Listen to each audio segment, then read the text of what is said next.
Yeah, I'd like to ask a question, if I may.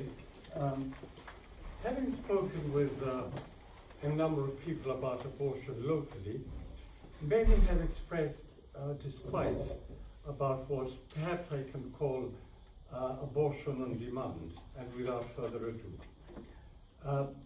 Does the panel think that abortion on demand is going too far? And many have expressed as well a feeling that abortion on demand will diminish the sanctity and the whole idea of childbirth. I mean, what is the view of the experienced panel on this point? That's okay, I can go first. Yeah. Thank you for that question. I know some people don't like the phrase abortion on demand. I'm not crazy about it, but I'm happy to use it. I would tend to say abortion without restriction as to reason. Because on demand just makes it sound very transactional, which is not the experience that people have when they access abortion care. But we mean the same thing.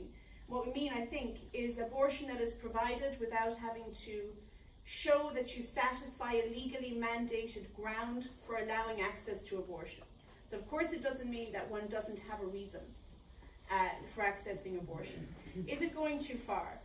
Well, I mean, my view is no. Actually, my view is that abortion that is provided without restriction as to reason, at the very least in early pregnancies, so that is up to 12 or 14 weeks or thereabouts, is the most effective way to achieve three policy objectives that are usually sought in situations of abortion law reform. The first is to reset the relationship between doctor or nurse or midwife and patient, so that it is a relationship in which you discuss openly the provision of medical care, rather than one in which doctors and patients are kind of making maneuvers and talking about things but not talking about them, and not using words, and afraid of legal implications and so on. So the best way to reset that, so that it is a proper, equal, egalitarian, medically oriented relationship in the surgery, in the rooms, at the time you're talking about whether or not you might have an abortion. The second objective that I think that it fulfills is that it allows doctors to focus on their role, which is the provision of medical care, and it allows women to focus on the decision they're making, which is whether or not to remain pregnant, and not on how will I get through the law. So when you have like a grounds-based thing, you're thinking all the time, what can I say, how can I argue it, how can I convince him or her that the law is satisfied, which of course puts a burden on people at a time when what they should be able to think about is, am I doing the thing that's right for me and my family, right? So that's the second reason. And the third reason I think that it's an appropriate way to regulate abortion, at least in early pregnancy, is that, as I said when I was speaking, it is the only effective, respectful way to ensure that people who need abortion care because, for example, they have experienced rape and they can't continue with this pregnancy, or some other forms of sexual violence, because they're in a situation of coercive or violent family control or whatever, but for whatever reason they cannot tell someone that. But they need an abortion because pregnancy is being used to control them in some cases. It's the only way that you serve the needs of those people, is to have at least some period of abortion without restriction as to reason, or if you prefer, abortion on demand. Does it diminish the sanctity of childbirth? I'm going to answer this in a slightly different way. I'm going to say that the fetus has a value, an ethical value, that people appreciate. The best way, in my view, to support childbirth, pregnancy, parenting, to reflect the value that we place as a society on fetal life, is to make sure that all sex is wanted, that contraception is available, that parenting is affordable, that family life is supported, and that abortion is available for people who need it, not to force people to have babies.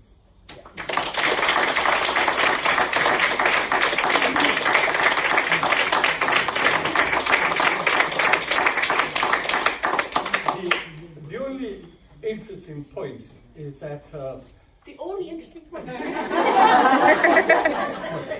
is that you interpret abortion, even we use the term on demand, as having an abortion without having to give a reason. But in fact, there is a reason given, and that is, look, I'm pregnant, and that's why I want an abortion. But indeed, I mean, do you think that not a justification. surely this is sufficient? That's exactly what I've said. I don't think you should have to justify to an arbiter why you need an abortion. Thank you. Jenny, if you... I don't think I can add much to that. Although I would say, I'm quoting someone else and I can't remember who it is, I believe abortion should be available as early as possible and as late as necessary, and ideally without restriction as to this justification. And I think, you know, this thing about the sanctity of childbirth, like we said, 53% of women who have That might be wrong. about half of women who have abortions in the UK have already gone through the sanctity of childbirth, and they've decided they don't want to do that again, and or they don't want to parent again. I don't think it reduces it at all, and I also don't believe in the sanctity of childbirth. I think I'd just say quickly that I think that the idea that abortion on demand is too far requires that there is the threat of saying no if you don't just get to request it and then you get an abortion. It requires that when you turn up to the doctor can say, actually no, I don't think you meet these grounds. And when you deny a woman abortion, that is not a zero-sum game. It's not that she will never have become pregnant. It's not that she's not going to be forced to carry that child. That will be a forced pregnancy that she does not want to have until she is forced to give birth. And that is not appropriate in these days. It's not appropriate under human rights law. And I think the idea that women are incapable of deciding for themselves the best thing to do with their lives is, frankly, paternalism at its worst. Yeah, absolutely.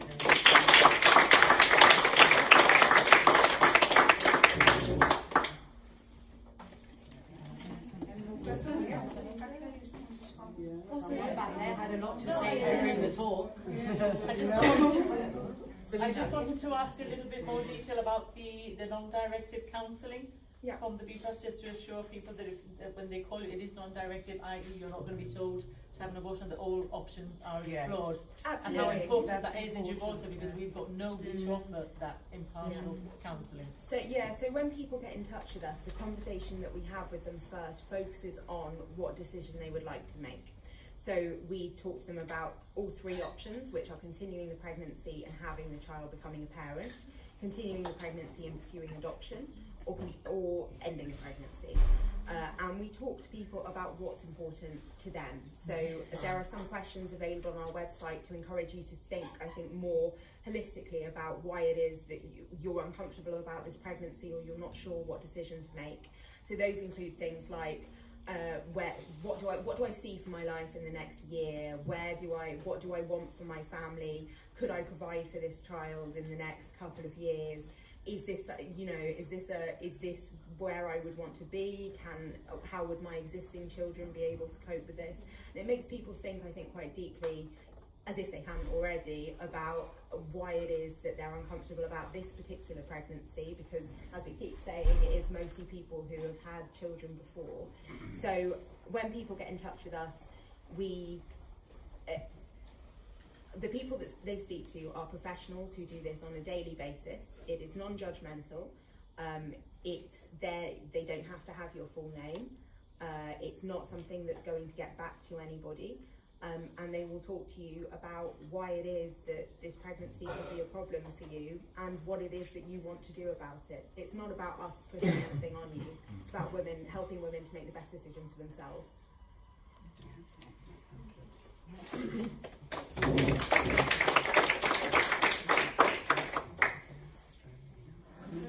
Mariam, you want to go?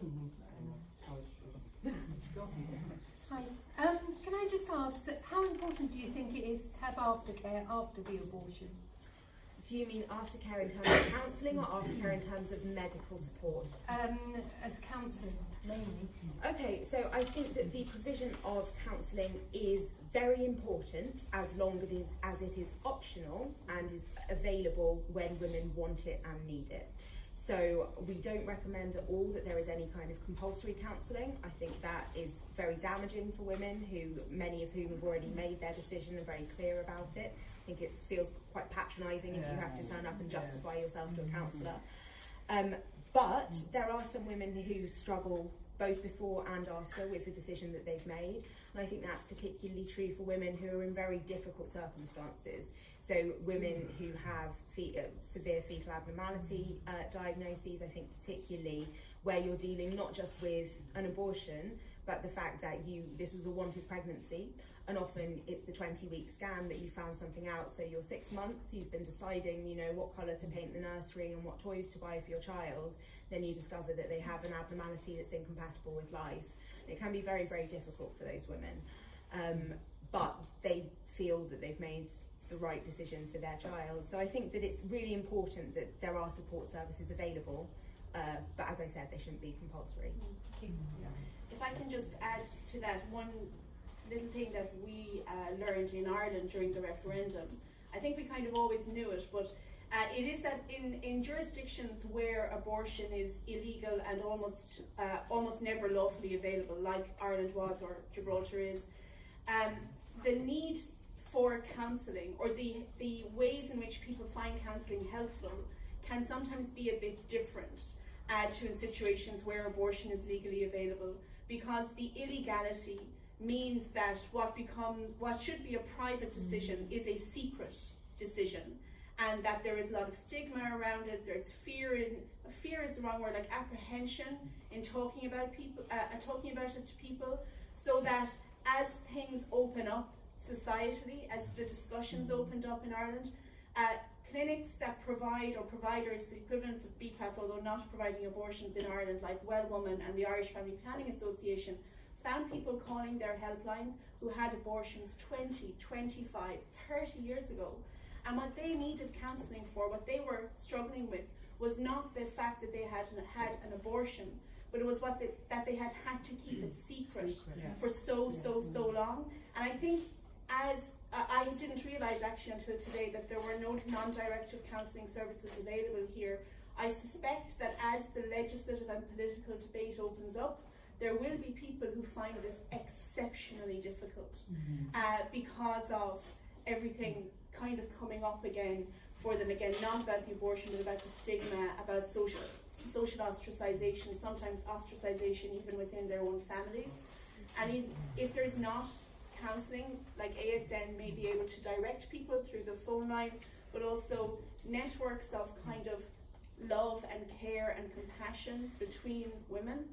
Networks like this will be, of course we're not qualified counsellors, but we can listen without judgment and listen without shame. And I think that's hard as well, so just I think maybe be slightly prepared for how kind of psychically hard it will be for people as this is going through. I'm sure you already are, but I was surprised by it in Ireland, actually, how much it brought up for people. The reason I asked the question is because we heard from people when this debate started in Gibraltar, saying that they have to go to Spain or have to go to the UK, and that they felt that there was no counselling here. And I know that in the UK, although there's counselling available, it's not something that you would think, I'll just go and have a bit of counselling now. It's not an option. But in Gibraltar, there were people, or women, that were complaining that they have to, one, go somewhere else out of the jurisdiction, but two, there was no support system. And it's the support system that is more important, because I'm thinking that with only one hospital in Gibraltar, if all the doctors and nurses say, what, we don't want to do an abortion, even if it's legal, all the people in Gibraltar, or the women in Gibraltar that need an abortion, will go to the UK anyway, like they do for brain scans and other medical procedures. So if they go to the UK, are they still going to get the counselling? That's the thing that they need in Gibraltar. Hopefully it could still be provided here. I think it would be important to try and get that I mean, I think the way people tend to put it is, for people who need it, post-abortion counselling is critical, but most women never need it. And one, I one would also thing, say that, sorry, Oh, sorry. I was just going to say that if you are treated, for instance, by BPAS in the UK, regardless of where you're from, you're entitled to post-abortion counselling for as when you want and for as many sessions as you want, even if that includes an abortion that you had with us 5 years ago and it's suddenly become problematic for you.